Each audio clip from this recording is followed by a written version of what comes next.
Hello student, welcome back to my YouTube channel. Student, आज हम एक नया टॉपिक पढ़ेंगे, समास। आज हम इसके बारे में पढ़ेंगे कि समास क्या है, इससे कितने भेद हैं, इसको कैसे पहचानने का क्या तरीका है। तो चलिए स्टूडेंट, सबसे पहले हम समझते हैं कि समास क्या है ना। अब यहाँ पे देखिए, समास जो है कि दो शब्दों के मेल से एक नया शब्द बनने की जो क्रिया होती है, प्रक्रिया होती है, उसी को हम समास कहते हैं। यानी दो शब्दों के मेल से एक नया शब्द बनने की प्रक्रिया को ही समास कहते हैं। यानी कि दो शब्द हैं आपके पास, उन शब्दों के मेल से जो एक नया शब्द बनता है, उसी को हम क्या कहते हैं, समास कहते हैं। समास में एक चीज़ और महत्वपूर्ण होती है कि इसमें संक्षिप्तता का भाव होता है, यानी कि संक्षिप्त करने की विधि समास कहलाती है। यानी कि कभी कभी आप देखते हैं कि वाक्यों का बहुत ज़्यादा विस्तार हो जाता है, तो वो विस्तार को रोकने के लिए, उस वाक्य को संक्षिप्त बनाने के लिए हम समास का प्रयोग करते हैं। तो ये संक्षिप्तता का भाव भी समास में होता है। चलिए अब हम आगे बढ़ते हैं। हम इसके भेद की ओर जाने से पहले कुछ चीज़ों को हम समझ लेते हैं कि यहाँ पे समास पद क्या होता है, पूर्व पद क्या होता है, उत्तर पद क्या होता है और समास विग्रह क्या होता है। तो सबसे पहले हम समझते हैं कि समास पद क्या है। ठीक है ना, समास पद क्या है। हमको समास विग्रह करने को मिलेगा, तो उसमें सबसे पहले जो है आता है, एक शब्द हमको दिया होता है। जैसे मैंने यहाँ पे एक शब्द लिया है, प्रधानमंत्री। ठीक है, तो ये प्रधानमंत्री जो शब्द है, ये हमारा क्या हो गया, ये हमारा समास पद हो गया, पूरा पद, समास पद। ठीक है, पूरा पद हो गया। अब आता है पूर्व पद। अब पूर्व पद किसे कहते हैं, तो ये जो प्रधानमंत्री है, तो इसका जो प्रधान शब्द है, प्रधान जो शब्द है आपका, प्रधान शब्द, उसी को हम क्या कहते हैं, पूर्व पद कहते हैं। उसके बाद क्या बच गया, मंत्री बच गया। तो जो मंत्री है, ये हमारा क्या हो गया, ये हमारा उत्तर पद हो गया। ठीक है, यहाँ तक समझ गए। अब हम आते हैं कि समास विग्रह क्या है। जब हम समास को तोड़ते हैं, विग्रह करते हैं, तो उसी को हम क्या कहते हैं, समास विग्रह। अब यहाँ पे देखिए, ये जो शब्द है प्रधानमंत्री, इसको जब हम तोड़ेंगे तो क्या होगा, प्रधान है जो मंत्री, है ना, इसके टूट गया, विग्रह हो गया, तो इसी को क्या बोलते हैं, समास विग्रह। अब आप चार चीज़ें समझ गए हैं, समास पद समझ गए हैं, पूर्व पद समझ गए, उत्तर पद समझ गए हैं और समास विग्रह समझ गए। क्योंकि इन चारों चीज़ों की आवश्यकता हमको, इसके भेद में हमको भेद को समझने में हमको इसकी आवश्यकता पड़ेगी। चलिए अब हम एक और, मैंने उदाहरण लिया है, एक और शब्द लिया, जैसे प्रधानमंत्री लिया। उसे अब यहाँ पे जो ये जेब हो गया, वो हमारा पूर्व पद हो गया, खर्च जो है हमारा उत्तर पद हो गया। और जब हम इसका विग्रह करेंगे, इसको हम तोड़ेंगे जेब खर्च को, तो जेब के लिए खर्च, जेब के लिए खर्च, तो ये हमारा क्या हो गया, समास विग्रह। अब आपको क्लियर हो गया होगा चारों चीज़ें। अब हम भेद की ओर आगे बढ़ते हैं। समाज मुक्तः जो समास है हमारा, वो 6 तरह के होते हैं। बहुत से जो हिंदी के विद्वान हैं, वो 6 नहीं मानते हैं, 4 ही मानते हैं। तो हम एक तरह से 6 पढ़ेंगे, 6 के 6 भेद को पढ़ेंगे। पहला है हमारा अव्यय भाव समास। अव्यय भाव समास, ये हमारा पहला समास है। इसमें महत्वपूर्ण बात क्या होता है, इसमें पूर्व पद जो है वो प्रधान होता है। अव्यय भाव समास जो है, उसमें पूर्व पद प्रधान होता है। ठीक है, उसके बाद आता है तत्पुरुष समास। तत्पुरुष समास में जो है, ये हमारा उत्तर पद प्रधान होता है। अब यहाँ पे स्टूडेंट, ये आप देखिए, बहुत से बुक में, व्याकरण की बुक में, या बहुत से विद्वान जो है, वो तत्पुरुष समास के 2 भेद बताते हैं। एक कर्मधारय समास, दूसरा है दीर्घु समास। ठीक है, तो इन दोनों को ही तत्पुरुष समास का भेद मानते हैं। क्यों भेद मानते हैं, क्योंकि तत्पुरुष समास में उत्तर पद प्रधान होता है, और ये दोनों में ही, कर्मधारय समास और दीर्घु समास में भी उत्तर पद ही प्रधान होता है। इसीलिए इन दोनों को मुख्यतः तत्पुरुष समास का भेद ही समझते हैं। ठीक है, लेकिन बहुत से विद्वान इसको अलग अलग करके बताते हैं। तो हम भी अलग अलग ही पढ़ेंगे, जिससे कि हम ये कॉन्सेप्ट हमारा क्लियर हो जाए कि सब में, क्योंकि सब में क्या है, थोड़ा थोड़ा का फर्क है, तो ये सारे कॉन्सेप्ट हमको क्लियर हो जाए, इसलिए हम सब भेदों को अलग अलग ही पढ़ रहे हैं। तो हमारा तत्पुरुष समास हो गया, जो जिसमें कि उत्तर पद प्रधान होता है। उसके अलावा कर्मधारय समास होता है, जिसमें भी उत्तर पद प्रधान होता है। दीर्घु समास है, उसमें भी उत्तर पद प्रधान होता है। अब उसके बाद आता है द्वंद्व समास। तो समास, तो इसमें क्या होता है कि दोनों ही पद प्रधान होते हैं। ठीक है ना, द्वंद्व समास में दोनों ही पद प्रधान होते हैं, उत्तर पद भी और पूर्व पद भी। ठीक है, अब आखिरी आता है बहुव्रीहि समास। अब इसमें क्या है, इसमें अन पद प्रधान होता है, पूर्व पद प्रधान नहीं होता है, उत्तर पद भी प्रधान नहीं होता है। प्रधानता किसकी होती है, किसी दूसरे जो पद होते हैं उसकी प्रधानता होती है। ठीक है, ये सारी चीज़ समझ गए हैं। अव्यय भाव समास में क्या है, हमारा पूर्व पद प्रधान होता है, और तत्पुरुष समास, कर्मधारय समास, और दीर्घु समास में उत्तर पद प्रधान होता है। ठीक है, उसके बाद द्वंद्व समास और बहुव्रीहि समास।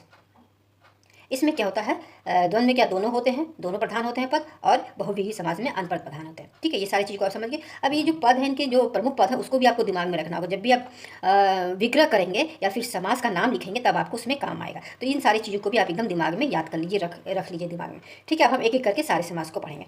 पहला क्या है, हमारा अव्यय भाव समास। इसमें क्या होता है, हमारा पूर्व प्रधान होता है। ठीक है, हमको अभी पढ़ा, हमने पूर्व पद प्रधान होता है।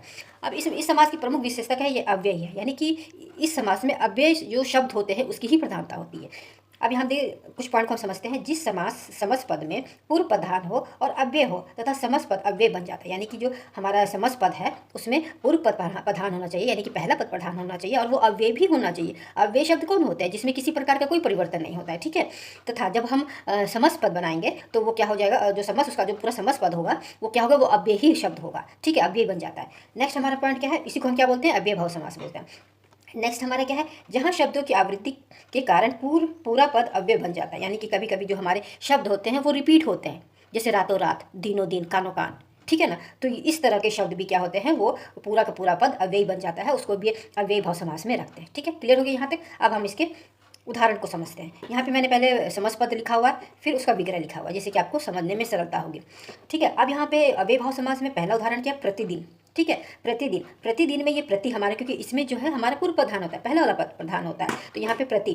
तो अब ये देखिए, प्रति शब्द में किसी प्रकार का कोई परिवर्तन नहीं होगा, काल के अनुसार, लिंग के अनुसार, वचन के अनुसार, कारक के अनुसार किसी तरह का कोई परिवर्तन नहीं होगा, तो ये हमारा क्या है, अव्यय शब्द हो गया, अव्यय पद हो गया हमारा। ठीक है, तो इस तरह प्रतिदिन का हमारा विग्रह क्या हो जाएगा, हर दिन। ठीक है ना, ये हमारा विग्रह होगा हर दिन, और इसी से आप इसको पहचान सकते हैं कि ये हमारा अव्ययी भाव समास है। ठीक है, ये एक तरह की पहचान भी है कि जो शब्द पहला पूर्व शब्द, पहला वाला पद जो अव्ययी होता है, जिसमें किसी भी प्रकार का कोई परिवर्तन नहीं होता, वो हमारा अव्ययी भाव समास होता है। ठीक है, ये इसकी पहचान है। आगे उदाहरण को हम देखते हैं, यथोचित। यथोचित, यथो में भी ये हमारा पूर्व पद है ना, ये हमारा क्या है, ये हमारा पूर्व पद है और अव्यय भी है। ठीक है ना, अव्यय पद भी है। ठीक है, तो इसका विग्रह क्या हो जाएगा, जो उचित हो। ठीक है, नेक्स्ट आता है यथा समय। समय के अनुसार, यथा भी हमारा पूर्व पद है और यह हमारा अव्यय शब्द है, तो इसका विग्रह क्या हो गया, समय के अनुसार। अब यहाँ पे देखो बीचों बीच, यानी आवृत्ति वाले शब्द आ गए, यानी बार बार जो रिपीट करने वाले शब्द होते हैं वो आ गए बीचों बीच, तो इसका विग्रह क्या हो गया, ठीक बीच में। तो इस तरह शब्द भी क्या होते हैं, अव्ययी भाव समास होते हैं, क्योंकि इस तरह रिपीट करने वाले जो शब्द होते हैं वो इसी समास के अंतर्गत आते हैं, और दूसरे जो हमारे और बाकी 5 जो समास है उसके अंतर्गत नहीं आते हैं। ठीक है, रातों रात, ठीक है, रात ही रात में। अब यहाँ पे देखो बीच और रात, ये दोनों भी पूर्व पद है और अव्यय भी है, इसमें किसी तरह का कोई परिवर्तन नहीं होगा। ठीक है, इसका विग्रह हम कैसे करेंगे, ठीक बीच में और रात ही रात, तो ये हमारा क्या हो गया, अव्यय भाव समास हो गया। ठीक है, यहाँ पे मैंने 2 और उदाहरण दिया हुआ है, ये है हमारा यथाशक्ति। ये यथाशक्ति जो हमारा जो कोर्स बी का सैंपल पेपर है, इसमें ये है, तो इसीलिए मैं यहाँ पे आपको बता रही हूँ। यथाशक्ति यानी कि शक्ति के अनुसार, ये हमारा क्या हो गया, ये हमारा विग्रह हो गया। या यहाँ पे देखिए, यथा जो शब्द है, ये पूर्व पद है, यानी पहला पद भी है, और ये अव्यय शब्द भी है, क्योंकि इसमें किसी तरह का कोई परिवर्तन नहीं होगा, है ना। लिंग के आधार पर, वचन के, कारक के, काल के आधार पर इसमें इस पद में किसी तरह का कोई परिवर्तन नहीं होगा। ठीक है, तो ये हमारा क्या हो गया, ये हमारा पहचान हो गया, ये हमारा अव्ययी भाव समास हो गया। इसका विग्रह हम कैसे करेंगे, शक्ति के अनुसार। ठीक है, यहाँ तक क्लियर हो गया। नेक्स्ट आगे हम पढ़ते हैं तत्पुरुष समास। तत्पुरुष समास में हमने क्या पढ़ा था कि इसमें उत्तर पद प्रधान होता है, यानी कि उत्तर पद यानी बाद वाला शब्द जो पद होता है वो हमारा इसमें इसकी प्रधानता होती है। ठीक है, इसके बारे में कुछ समझ लेते हैं 1-2 पॉइंट को। जिस समास में समास का विग्रह करने पर दोनों पदों के बीच में कारकीय विभक्ति का प्रयोग किया जाता है, उसे हम तत्पुरुष समास कहते हैं। इसको हम कैसे समझ सकते हैं, जब हम कोई हमारे पास समस्त पद आ गया, ठीक है, समस्त पद आ गया, उसका जब हम विग्रह करेंगे, यानी जब हम उसको तोड़ेंगे, तो दोनों पदों के बीच में कारकीय विभक्तियाँ होनी चाहिए, उसका प्रयोग होता है। कारकीय विभक्तियाँ कौन कौन सी होती है, जैसे कि हो गया से हो गया, हाँ, को हो गया, है ना, उसके बाद के लिए हो गया, के द्वारा हो गया। जो हमने जो कारक पढ़े थे, कारक के जो हमने भेद पढ़े थे, वो सारे उसमें जितनी भी विभक्तियाँ होती है वो सब इसमें आते हैं, तो उसी को हम बोलते हैं कारकीय विभक्तियाँ, जो कि हमारे तत्पुरुष समास में प्रयोग किया जाता है। यानी कि जब हम समस्त पद का विग्रह करेंगे तो क्या होगा, उस दोनों पदों के बीच में कारकीय पद होना चाहिए, उसका प्रयोग किया जाता है। और जब इस विग्रह को, समास विग्रह को जब हम समस्त पद में बदलेंगे तो वो कारकीय विभक्तियाँ जो होती है वो लोप हो जाता है, उसका प्रयोग नहीं किया जाता है। ठीक है, क्लियर हो गया। अब यहाँ पे हमने जितने भी कारक पढ़े थे, पहले हमारा कर्म से लेके अधिकरण तक के सारे जितने भी हैं वो सब इसमें हमारे आएंगे। तो हम एक एक करके पढ़ लेते हैं, क्योंकि ये सारी चीज़ें हमारे तत्पुरुष समास में आते हैं और इसको हमको समझना भी जरूरी है, तभी हम इसको समझ पाएंगे कि ये समस्त पद हमारा तत्पुरुष समास है। ठीक है, पहला आता है कर्म तत्पुरुष समास, यानी कर्म का जो होता है उसमें हमने कारक में पढ़ा था, उसमें कौन कौन सी विभक्ति होती है, उसमें विभक्ति होती है को। ठीक है, इसकी विभक्ति होती है को, यानी कि यानी कि हमारे पास कोई समस्त पद आया, ठीक है, हमने जब उसका विग्रह किया तो उसमें को प्रयोग हुआ। विग्रह करने के बाद दोनों पदों के बीच में को शब्द, जो को है हमारा विभक्ति, उसका प्रयोग होता है, तो यानी कि ये हमारा क्या हो गया, ये हमारा तत्पुरुष समास हो गया। ठीक है, उदाहरण से समझते हैं। समस्त पद मैंने लिया है पहला सुख प्राप्ति। ठीक है, अब सुख प्राप्ति का हम जब विग्रह करेंगे तो ये क्या हो जाएगा, सुख को प्राप्त। ठीक है, क्या हो जाएगा हमारा, सुख को प्राप्त। यहाँ पे को विभक्ति आ गई है, को विभक्ति का प्रयोग किया गया है सब विग्रह में, और जब यही हम इसको समस्त पद में परिवर्तित करेंगे तो ये जो हमारा को है, जो विभक्ति है, ये लोप हो जाएगा। ठीक है, उसका दूसरा आता है हमारा परलोक गमन। ठीक है, परलोक गमन का क्या हमारा विग्रह होगा, परलोक को गमन। ठीक है, तो यहाँ पे को विभक्ति आ गई, तो इस प्रकार हम पहचानेंगे कि ये हमारा कौन सा हो गया, ये हमारा तत्पुरुष समास हो गया। ठीक है, आगे बढ़ते हैं, क्योंकि हमको सिर्फ पूछा जाएगा कि कौन सा समास है, इसके अंतर्गत जो कर्म तत्पुरुष समास है, करण तत्पुरुष समास है, इस तरह नहीं पूछा जाता किसी भी एग्जाम में। सिर्फ पूछा जाता है कि ये कौन सा है, तो कौन सा है, ये हमारा तत्पुरुष समास है, बस हम उतना ही लिखेंगे इस सारी विभक्तियों को समझ के पहचान के। ठीक है, आगे बढ़ते हैं, करण तत्पुरुष समास। अब करण तत्पुरुष समास में हमारा जो विभक्ति होती है वो कौन कौन सी होती है, वो होती है से और के द्वारा, से और के द्वारा। ठीक है, अब इसमें देखिए समस्त पद हमारा पहले हमने क्या लिया, सूर्य रचित, ठीक है, ये हमारा समास पद है। जब हम इसका विग्रह करेंगे तो सूर के द्वारा रचित, के द्वारा प्रयोग हुआ है ना, के द्वारा हमारा प्रयोग हुआ है, तो ये इस प्रकार क्या हो गया, ये हमारा हो गया तत्पुरुष समास हो गया। ठीक है, उसके बाद मन माना, ये हमारा समास पद है मन माना, तो इसका हम विग्रह कैसे करेंगे, मन से माना, से आया ना, से विभक्ति हमारी आई, तो और दोनों से विभक्ति किस में आती है, ये करण तत्पुरुष समास में आता है। तो इस तरह जब हम विग्रह करेंगे तो हमको स्पष्ट रूप से समझ में आ जाएगा ये हमारा क्या होगा, ये हमारा तत्पुरुष समास हो गया। ठीक है, आगे बढ़ते हैं इसमें संप्रदान तत्पुरुष समास। अब इसमें विभक्तियाँ जो आती है, के लिए विभक्ति आती है। ठीक है, अब इस विभक्ति के लिए हमने जो समास पद लिया है रसोई घर लिया, अब जब हम इसका विग्रह करेंगे तो क्या हो जाएगा, रसोई के लिए घर, है ना, रसोई के लिए घर यानी के लिए विभक्ति आ गया, तो हम समझ जाएंगे कि ये हमारा तत्पुरुष समास है। ठीक है, इसी तरह दूसरा उदाहरण लिया है मैंने, प्रयोग के लिए शाला, प्रयोगशाला। ठीक है ना, प्रयोगशाला एक समास पद है, इसका विग्रह क्या हो गया, प्रयोग के लिए शाला, के लिए हो गया। ठीक है, यहाँ पे ये हमारा के लिए हो गया, ये हमारा विभक्ति हो गई। तो इस प्रकार हम समझ जाएंगे कि ये हमारा क्या हो गया, तत्पुरुष समास हो गया। ठीक है, उसके अलावा और है, उसको भी हम पढ़ लेते हैं।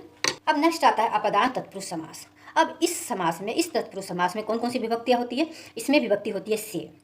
ठीक है ना, अब यहाँ पे से विभक्ति है, तो इसमें देखिए से विभक्ति हमने करण तत्पुरुष समास में भी पढ़ा था, लेकिन इस समास में अपदान तत्पुरुष समास में से का हम प्रयोग उस समय करेंगे जब अलग होने का भाव हो, यानी किसी चीज़ से जब अलग हो रहा है, यानी कि पेड़ से पत्ती गिर रही है, यानी पेड़ से क्या होगी, पत्ती गिर रही है, अलग होने का भाव आ रहा है ना।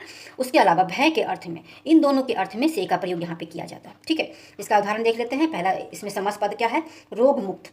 ठीक है ना, इसका हम विग्रह क्या करेंगे, रोग से मुक्त, से का प्रयोग हुआ है, अब रोग से हमको मुक्ति मिल रही है, छुटकारा मिल रहा है, अलग होने का भाव आ रहा है, तो ये इसमें क्या हो गया, अपदान तत्पुरुष समास हो गया। ठीक है, उसके अलावा हमने और उदाहरण लिया दोष मुक्त, यानी कि दोष से मुक्त, इसमें भी अलग होने का भाव आ रहा है। देश निकाला, देश से निकाला, देश से उसको बाहर निकाल दिया, देश से उसको अलग कर दिया, इसमें भी अलग होने का भाव हो रहा है। ठीक है ना, तो इस तरह के अलग होने का भाव और भय होने का भाव, ठीक है, जिस समास में आता है वो हमारा तत्पुरुष समास होता है। ठीक है, तत्पुरुष समास में भी अपदान तत्पुरुष समास में होता है, लेकिन हमको ऐसे पहचानना होता है कि कौन सा समास, तो हम उसमें क्या करेंगे, आप उसमें तत्पुरुष समास ही लिखेंगे। ठीक है, आगे बढ़ते हैं। दो और है संबंध तत्पुरुष समास। अब इसमें कौन कौन सी विभक्ति होती है उसको हम समझ लेते हैं। का, की, के, ठीक है ना, का, की, के, ये सारी विभक्तियाँ होती हैं। अब इसका हम उदाहरण भी समझ लेते हैं। अब यहाँ पे उदाहरण है समस पद, इसका है आज्ञा अनुसार। ठीक है, आज्ञा अनुसार, तो इसका क्या विग्रह हम क्या करेंगे, आज्ञा के अनुसार, के अनुसार। ठीक है, प्रजातंत्र, प्रजा का तंत्र, शांति दूत, शांति के दूत। तो इस तरह जब हम विभक्ति आएगी विग्रह करने पर तो वो हमारा क्या होगा, संबंध तत्पुरुष समास होगा। ये किस में आता है, ये हमारा तत्पुरुष समास में ही आएगा। ठीक है, आगे बढ़ते हैं। अधिकरण तत्पुरुष समास। अब अधिकरण तत्पुरुष समास में है में और पर, ये दो विभक्तियाँ हैं, में और पर। ठीक है, में और पर के जो उदाहरण है उसको भी हम देख लेते हैं। पहला है हमारा समास पद क्या है, वनवास। ठीक है, तो इसका विग्रह क्या हो जाएगा, इसका समासिक पद विग्रह क्या हो जाएगा, समास विग्रह। देखिए, अब इसका समास विग्रह क्या हो जाएगा, वन में वास। वनवास क्या हो गया, वन में वास, में आ रहा है विभक्ति। ठीक है, फिर आनंद मगन, आनंद में मगन, में आ रहा है। आप बीती, आप पर बीती। ठीक है, पर आ रहा है। घुड़सवार, घुड़ पर सवार, पर आ रहा है। ये हमारा किस में हो गया, ये हमारा अधिकरण तत्पुरुष समास में हो गया, और ये किस में आता है, हमारा तत्पुरुष समास में आता है। ठीक है, तो इस प्रकार ये हमारे जो 6 हैं, 1 2 3 4 5 6, जो कर्म से लेकर के कर्म, करण, संप्रदान, अपदान, संबंध और अधिकरण, ये सारे जो 6 के 6 हैं, ये 6 जो हमारे ये सब हमारे किस में आएंगे, तत्पुरुष समास में आएंगे। इसकी जितनी भी विभक्तियाँ हैं मैंने आपको बता दिया, वो सारी विभक्तियों के अनुसार हम कैसे इसका समास विग्रह करेंगे वो भी मैंने आपको बता दी है। उसके अनुसार आप एकदम सरलतापूर्वक समझ सकते हैं कि ये हमारा तत्पुरुष समास ही है। ठीक है, यहाँ तक, और आगे वाले जो भेद हैं वो हम लोग नेक्स्ट वीडियो में पढ़ेंगे।